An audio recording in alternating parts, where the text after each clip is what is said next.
महाराष्ट्राच्या विधानसभेचे माजी अध्यक्ष ज्यांचे आत्ताच आपण विचार ऐकले ते अरुणभाई गुजराती ज्यांनी हा असा ऐतिहासिक सोहळा या ठिकाणी आयोजित केला. भागातल्या बळीराजाला निमंत्रित केलं आणि पांडुरंगावर त्यांची श्रद्धा आहे. या भजनी मंडळाला निमंत्रित करून त्यांचाही सन्मान केला. ते राष्ट्रवादीचे राज्याचे सरचिटणीस संजीव वेंथे, धुळे जिल्हा निरीक्षक उमेश पाटील, जिल्ह्याचे अध्यक्ष जितेंद्र महाराष्ट्र, शहराचे अध्यक्ष रणजित भोसले, आमचे जुने सहकारी NC अबा पाटील, कामराज निकम, जुई देशमुख, डॉक्टर मनोज महाजन, मध्य प्रदेशचे या ठिकाणी उपस्थित असलेले आमदार शरद सोळंकी, माजी आमदार Dilip Sonawane, VS Patil, doctor Jitendra Thakur, कल्पनाताई Mahale, Ushatai Patil, doctor Kailas Thackeray, अन्य सगळे सहकारी आणि हजारोच्या संख्येनं उपस्थित असलेले तुम्ही बंधू भगिनींनो, आज बऱ्याच वर्षांनी तुम्हा सगळ्यांचं दर्शन घेण्याची संधी मला मिळाली. मी आपल्या सगळ्यांचा आभारी आहे की भर सकाळी शेतीवाडीची कामं असताना सुद्धा मोठ्या संख्येनं तुम्ही या ठिकाणी उपस्थित राहिला. सिंदखेडा हा सगळा परिसर कष्टकरी शेतकऱ्यांचा परिसर आहे. शेतीमध्ये काळ्या आईची इमान राखायचं, सेवा करायची, उत्पादन मिळायचं, संसार चालवायचा आणि समाजाला शक्ती देण्याची कामगिरी करायची. हे काम आमचा शेतकरी राजा सतत करत असतो. अलीकडच्या काळामध्ये राज्यकर्ते जे आहेत त्यांना शेतीसंबंधीची आस्था नाही. अनेक धोरणं सांगायची की जी धोरणं हिताची नाही आहेत. आजच्या भाषणामध्ये कांद्याचा उल्लेख झाला. कांदा हे एका दृष्टीनं जिल्ह्यात शेतकऱ्याचं पीक, सामान्य माणसाचं खाद्य. मोदी साहेबांचं सरकार आलं, तुम्ही पिकवलेला कांदा तो धुळे जिल्ह्याचा असेल, नाशिकचा असेल, पुणे जिल्ह्याचा असेल, सातारा जिल्ह्याचा असेल, त्या कांदा उत्पादकाला 2 पैसे मिळायला पाहिजेत ही त्याची मागणी. हे जिल्ह्यात शेतकऱ्याचं पीक आहे.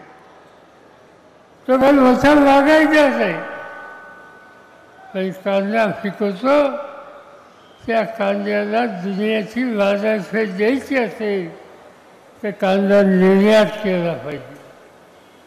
आणि मोदींचं सरकार आलं, कांद्याच्या निर्यातीला बंदी. काय घोटाळा केला कांदा उत्पादकांनी. त्यांनी कष्टाने कांद्याचं पीक घेतलं, 2 पैसे मिळतील म्हणून जगात महत्त्वाचा निकाल घेतला तर त्याच्यावर बंदी. काही भागामध्ये ऊसाचं पीक घेतलं जातं. आज हिंदुस्थानामध्ये 2 नंबरचं ऊसाचं उत्पादन तुमच्या माझ्या महाराष्ट्रामध्ये होतं. त्याच्यापासून साखर होती. वहीपासून इथेनॉल होतं. अन्य पदार्थापासून वीज तयार करता येते आणि शेतकऱ्याला ऊसाची किंमत जादा देता येतं. मोदी सरकार आलं आणि शेतकऱ्यांनी जे विविध ऊसातून पदार्थ तयार करण्याची काळजी घेतली त्याच्यावर बंधनं घातली, त्याच्यावर मर्यादा घातली. गहू, तांदूळ ही महाराष्ट्रातील देशातलं महत्त्वाचं पीक. मोदी सरकारने त्याच्यावर बंदी घातली. जे काही तुम्ही पिकवत आहे आणि तुम्हाला घामाची किंमत ज्या उत्पादनाला मिळते ती किंमत तुम्हाला मिळून द्यायची नाही, हे सूत्र आजच्या मोदीच्या सरकारने केलं आहे. आणि म्हणून आम्ही सांगतो की मोदीचं सरकार हे बळीराजाच्या विरुद्ध आहे, शेतकऱ्यांच्या विरुद्ध आहे. 10 वर्ष देशाचा शेती खात्याचा कारभार मी स्वतः सांभाळला. मी ज्या वेळेला शेती खात्याचं काम घेतलं, शपथ घेतली आणि पहिलं काम माझ्याकडे आलं की अमेरिकेचा गहू आणायचा, परदेशातला तांदूळ आणायचा. मला दुःख झालं. शेतकऱ्याच्या कुटुंबात माझा जन्म झाला. आई वडील शेती करत होते. हा देश बळीराजांचा देश आहे आणि या देशाच्या सामान्य माणसाला 2 वेळचं गहू तांदूळासारखं अन्न हे परदेशात आणायचं ही गोष्ट आपल्याला शोभणारी नाही. आणि म्हणून ते आव्हान मी स्वीकारलं. गव्हाची किंमत वाढवली, तांदूळाची किंमत वाढवली. 10 वर्षाचं हे काम हातामध्ये घेतलं आणि 2014ला मी त्या खात्याचं काम सोडून दिलं. आणि मला सांगायला अभिमान वाटतो की हा देश गहू आयात करत होता. 10 वर्षामध्ये 2014ला तुम्हा लोकांच्या मदतीनं जगाचा 2 नंबरचा गहू निर्यात करणारा देश हा भारत झाला. आणि आमच्या शेतकऱ्यांनी हे कष्ट केले. जो देश पैशाचा तांदूळ आणत होता, 10 वर्ष शेती खात्याचा मंत्री म्हणून जे काही काम केलं आणि तुम्ही लोकांनी साथ दिली त्याचा परिणाम 2014ला ते काम सोडत असताना जगामध्ये 1 नंबरचा तांदूळ पिकवणारा देश हा भारत झाला. तुम्हाला लोकांच्या कष्टाचा वेळ आणि त्याची कारण आहे शेतीमालाला किमती चांगली आहे. तुमच्या डोक्यावर कर्ज होतं, 71,000 कोटीचं कर्ज हे शेतकऱ्यांच्या डोक्यावर होतं. मला आठवत आहे की विदर्भामध्ये यवतमाळ जिल्ह्यामध्ये शेतकऱ्यांनी आत्महत्या केला. मला आश्चर्य वाटलं की आमचा बळीराजा आत्महत्या करतो, कुठेतरी आमचं चुकतं आहे, काहीतरी कमी आहे. मी स्वतः यवतमाळला गेलो. ज्यांनी आत्महत्या केली त्याच्या कुटुंबात ती माऊली डोळ्याचं पाणी काढून सांगत होती की माझ्या माणसाने आत्महत्या केली. विचारला का त्यांनी जीव दिला. त्या माऊलीने सांगितलं की सावकाराकडे कर्ज घेतलं होतं, कर्ज फिरलं नाही.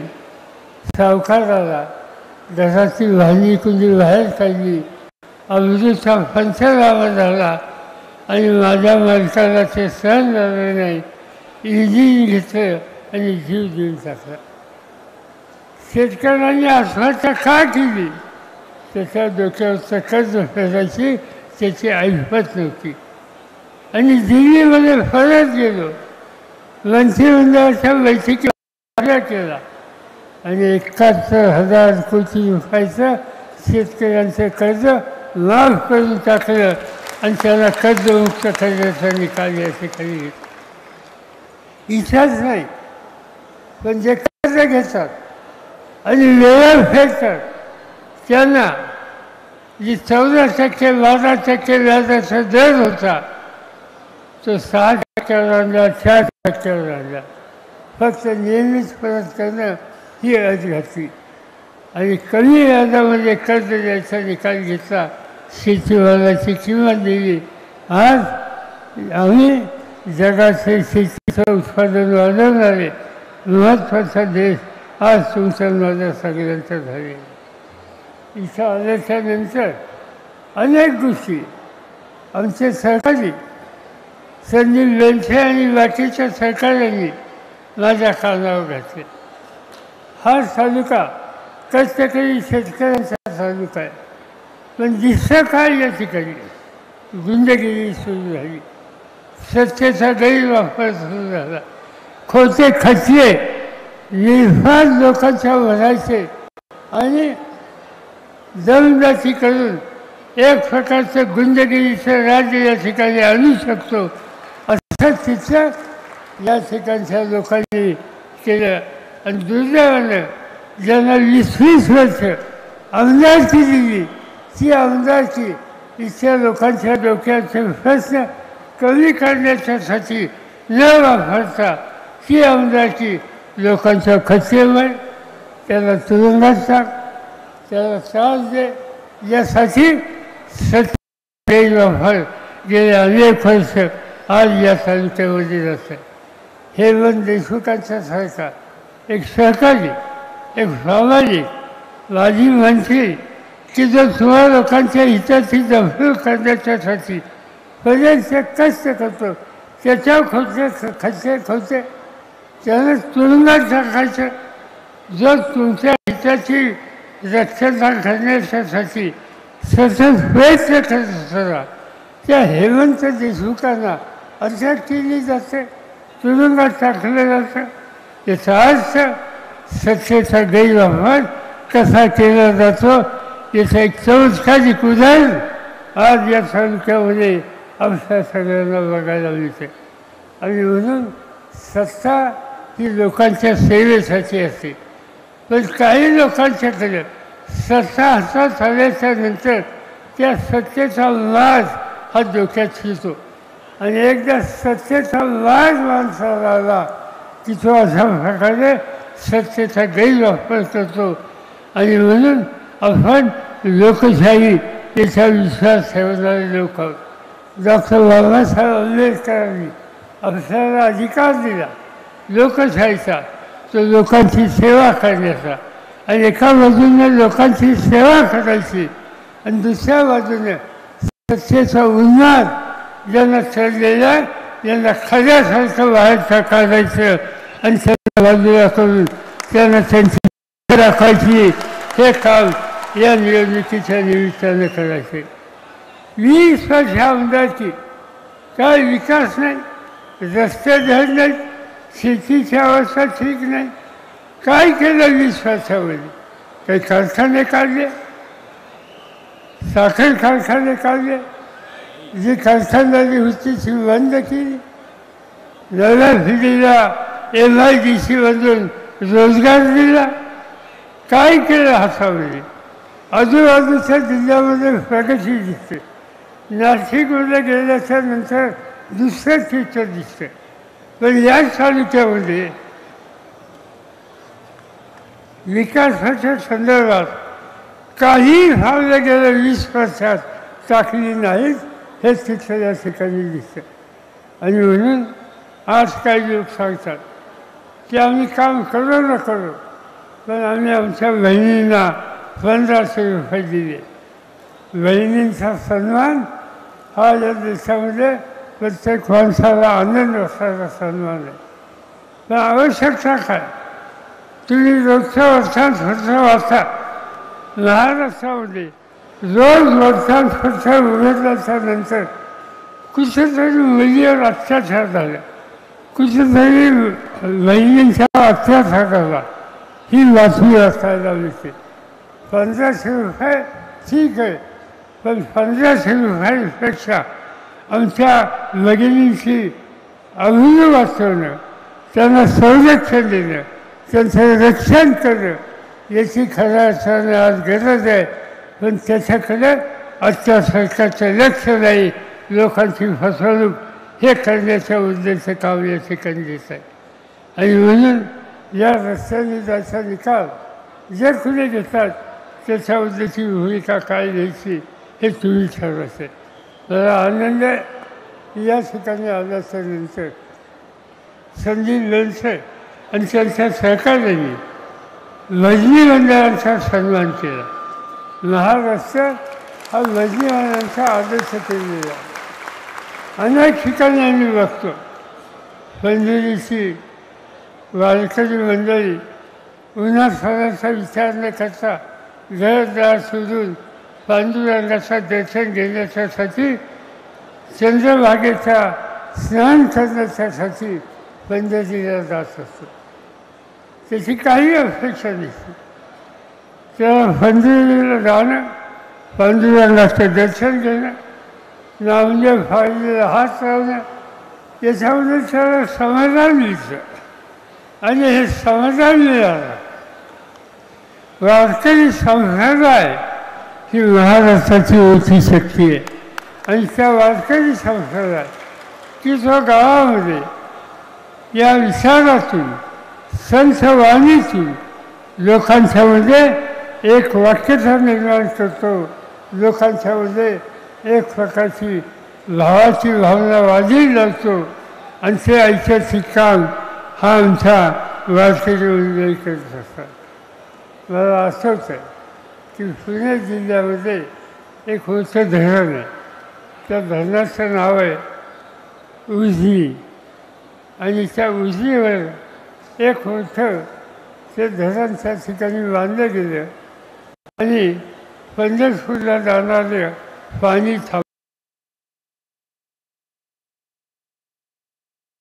थांबवलं गेलं. मला आठवतं की यशवंतराव चव्हाण त्यावेळेला महाराष्ट्राचे मुख्यमंत्री होते. आम्ही लोक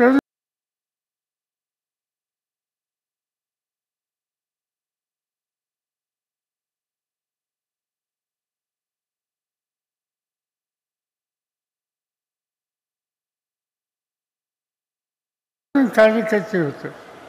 आणि ते धरण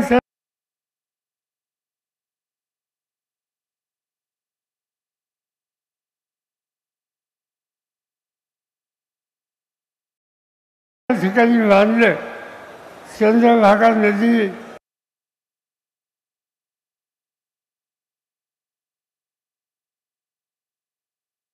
अडवली.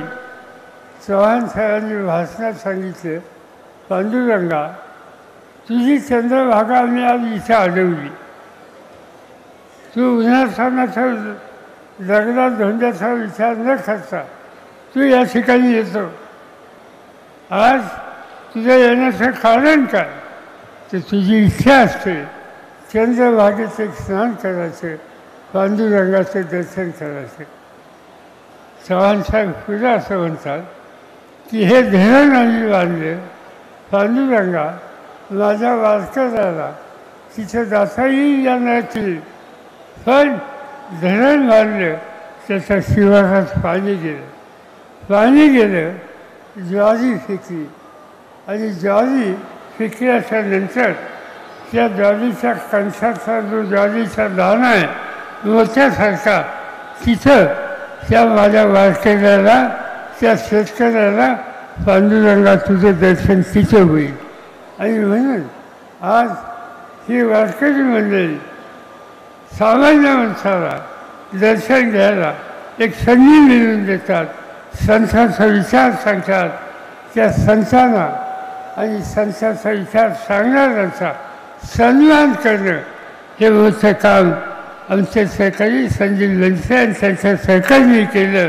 त्याबद्दल त्यांना मनापासून मी धन्यवाद देतो. या मंत्रिमंडळाचा मार्फत शांततेचा, संयमाचा, समंजसपणाचा हा संदेश तुम्ही गावामध्ये आपल्या संगीताच्या चालवेच्या मृदंगाच्या आवाजातून निर्माण कराल, लोकांना प्रोत्साहन द्याल आणि एक वेगळं चित्र या ठिकाणी करावं लागेल. आज अनेक समस्या आहेत, महागाईसारखे संकट आहे, लेखारीसारखे संकट आहे. आजचं सरकार तरुणांच्या हाताला काम द्यायला काही पावले टाकत नाही. आजचं सरकार भगिनींना प्रपंच चालवायला महागाईचा सुस्का करायची जी आवश्यकता आहे त्याच्यामध्ये त्या लक्ष देत नाहीत. आणि त्यामुळे चुकीच्या लोकांच्या हातात सत्ता आहे, ती सत्ता उद्या संधी मिळेल त्यावेळेस त्यांच्या हातात काढून देणं आणि महाराष्ट्राचं राज्य हे महाविकास आघाडीच्या हातात देणं हे ऐतिहासिक काम तुम्हाला करायचं आहे. मी तुम्हाला शब्द देतो की राज्य तुम्ही हातामध्ये द्या, महाराष्ट्राचा चेहरा हा बदलल्याशिवाय आम्ही लोक स्वस्थ बसणार नाही. त्या कामाला तुमची साथ मिळेल एवढीच अपेक्षा या ठिकाणी करतो आणि माझे 2 शब्द संपवतो. जय महाराष्ट्र, जय हिंद.